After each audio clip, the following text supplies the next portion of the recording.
Assalamualaikum warahmatullahi wabarakatuh. Salam sejahtera untuk kita semua. Bagaimana kabar Bapak Ibu, para guru, kepala sekolah maupun pengawas? Semoga dalam keadaan sehat walafiat, tetap semangat di dalam menjalankan aktivitasnya, dan semoga Bapak Ibu selalu sukses. Dari channel Kurikulum Merdeka, saya akan membagikan informasi mengenai panduan singkat ya, cara menyusun rencana kerja tahunan atau RKT untuk PAUD ya, untuk jenjang PAUD. Untuk jenjang SD, SMP, SMA juga sudah disampaikan ya. Nah, baik, mari kita simak bersama informasi mengenai cara menyusun rencana kerja tahunan atau RKT untuk jenjang PAUD ya. Mari kita simak panduannya agar ini bisa bermanfaat untuk Bapak Ibu yang mengelola, yang melaksanakan pendidikan di satuan pendidikan PAUD ya. Nah, seperti apa? Mari kita simak. Mari kita pahami bersama ya. Panduan singkat ini dibuat oleh Kemendikbudristek untuk kepala sekolah, pendidik, dan seluruh warga sekolah di satuan PAUD. Kepala sekolah tidak wajib mengikuti seluruh tahapan dan cara yang disajikan, namun dapat menjadi inspirasi dalam proses perbaikan layanan satuan PAUD. Panduan singkat ini akan segera secara khusus ya membahas tahapan benahi perencanaan melalui penyusunan rencana kegiatan tahunan RKT. Penyusunan RKT merupakan kunci dalam upaya memastikan PAUD yang berkualitas. Artinya, satuan PAUD yang menyusun penganggarannya sesuai dengan perencanaan yang sudah disepakati. Pada panduan singkat ini, Bapak Ibu diharapkan dapat merekap ya program, kegiatan serta anggaran di dalam rencana kegiatan tahunan dan RKS satuan PAUD Bapak Ibu ya. Nah, setelah mempelajari panduan singkat ini, Bapak Ibu akan memahami satu, pentingnya RKT dan RKAS ya untuk peningkatan layanan PAUD. 2. Bagaimana satuan PAUD dapat memanfaatkan sumber daya dengan lebih cepat, lebih tepat ya. Yang ketiga adalah bagaimana cara satuan PAUD dalam menyusun RKT serta memanfaatkan alat bantu yang dapat digunakan satuan PAUD. Nah, ini ya. Nah, untuk bab 1 ini Bapak Ibu akan memahami pentingnya RKT dan RKS untuk peningkatan layanan PAUD. Apa yang perlu dilakukan satuan PAUD pada tahap ini? Pada tahap benahi perencanaan, satuan PAUD perlu merekap programnya apa saja, kegiatan serta anggaran di dalam rencana kegiatan tahunan dan RKAS.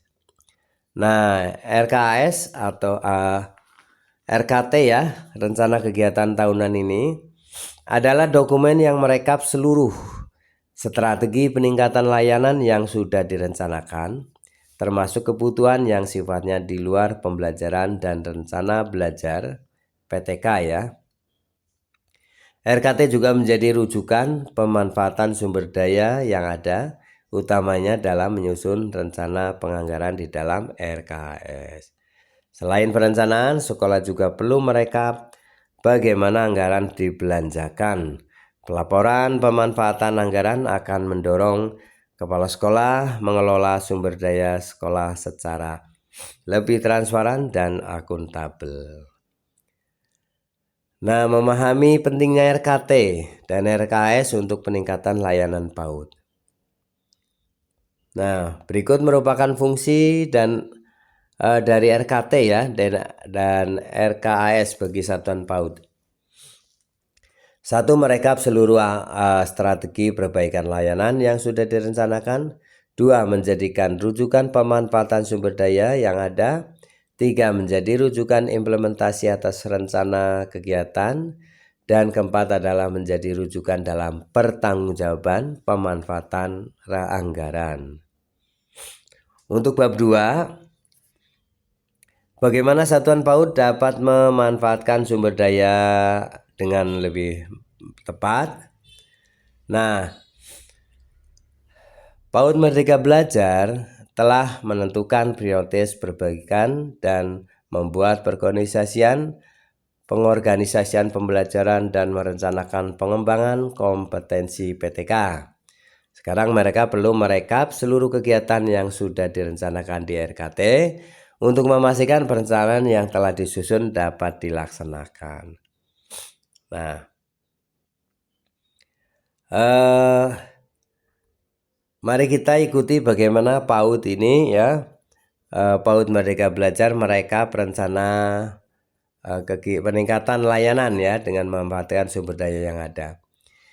Ibu dan Bapak Kepala Sekolah Satuan PAUD ya, dalam mengambil keputusan perlu mempertimbangkan aspek-aspek utama serta alasan yang rasional dan berdasarkan data. Mari kita lihat kembali rencana kegiatan yang sudah kita buat dan berefleksi ya. Dengan aspek yang sering mempertimbangkan dalam pemilihan program di sekolah. Mana indikator yang dimiliki berdampak besar, kemudian mempertimbangkan sumber daya yang tersedia, kemudian yang ketiga indikator prioritas yang belum baik apa ya, dan yang keempat adalah paling sesuai dengan visi misi satuan ini apa ya indikatornya. Nah itu berikutnya. Nah, strategi pembelajaran dan strategi pengembangan PTK PAUD belajar apa ya? Di sini identifikasi literasi dan pembelajaran aktif. Ya. Topik belajarnya apa? Strategi pembelajaran dan waktu belajar ya. Nah, ini nanti Bapak Ibu bisa lebih lengkapnya silakan ya.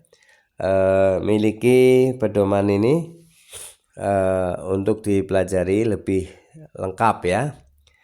Nah, kita ini kan bab 3 yaitu bagaimana cara satuan PAUD dalam menyusun RKT serta memanfaatkan alat bantu yang dapat digunakan dalam satuan PAUD ya. Nah, ini cara ininya pertama adalah merekap hasil penentuan prioritas. Jadi prioritasnya apa saja? Nah, direkap ini sesuai dengan hasil penentuan prioritas.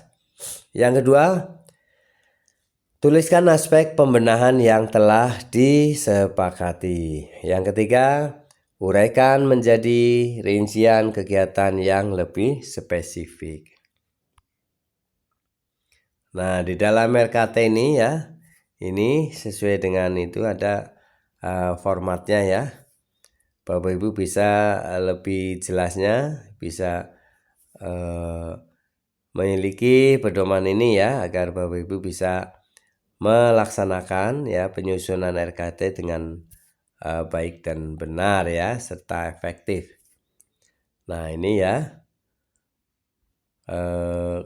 cara-caranya, kolom-kolomnya ya yang harus diisi. Nah, ini ya, selamat ya Bapak Ibu untuk menyusun rencana kegiatan tahunan.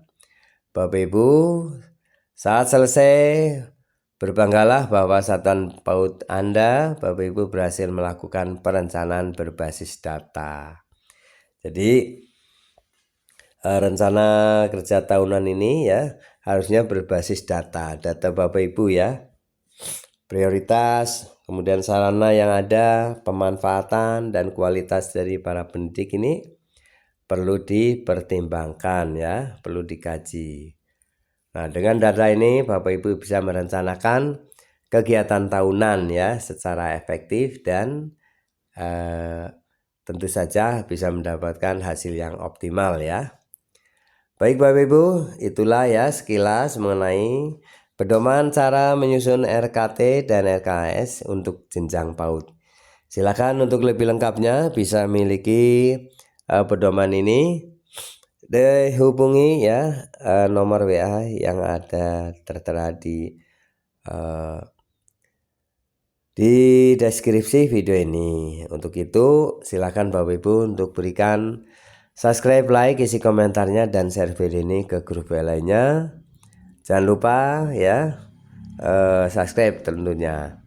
Terima kasih, sampai jumpa kembali di video selanjutnya. Ikuti terus channel Kurikulum Merdeka. Assalamualaikum warahmatullahi wabarakatuh.